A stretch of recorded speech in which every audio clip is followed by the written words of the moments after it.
جناب صدر، معزز اساتذہ کرام اور میرے عزیز ساتھیوں، السلام علیکم۔ آج مجھے جس موضوع پر لب کشائی کا موقع ملا ہے وہ ہے میری پہچان پاکستان۔ میری پہچان پاکستان، میرا ایمان پاکستان، میری آن پاکستان، میرا سامان پاکستان، میری عزت اسی سے میرا عنوان پاکستان، اقبال کا تصور پاکستان، قائد کی جدوجہد پاکستان۔ جی ہاں، وہی پاکستان جس کے حصول کے لیے 100 نہیں، ہزاروں نہیں بلکہ لاکھوں لوگوں نے قربانیاں دیں۔ کتنی ہی ماؤں کے سامنے ان کے جگر گوشوں کو شہید کر دیا گیا۔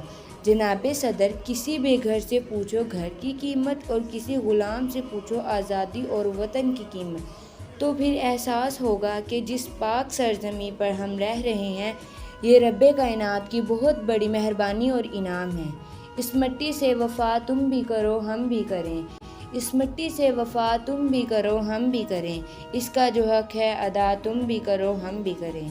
جناب صدر، خون کے آنسو رلا رہے مگر وہ لوگ کہ محمد علی جناح اور علامہ محمد اقبال سے زیادہ ان کے دماغ پر ہالی ووڈ اور بالی ووڈ چڑھا ہوا ہے۔ یورپ کی غلامی پر رضامند ہوا تو، یورپ کی غلامی پر رضامند ہوا تو، مجھ کو تو گلہ تجھ سے ہے یورپ سے نہیں۔ میرے ہم وطن ساتھیوں، آئیں قوم سے قدم ملا کر قرآن اور سنت کے نشر کو اپنا کر آسمان کی بلندیوں کو پرواز کریں۔ اور میں اس تقریر کا اختتام کرتے ہوئے یہی کہنا چاہوں گی، کھڑے تھے ہم بھی قسمت کے دروازے پر، کھڑے تھے ہم بھی قسمت کے دروازے پر، لوگ دولت پر گر پڑے اور ہم نے وطن مانگ لیا۔ میں آپ کے قیمتی وقت کے لیے نہایت شکر گزار ہوں۔ شکریہ۔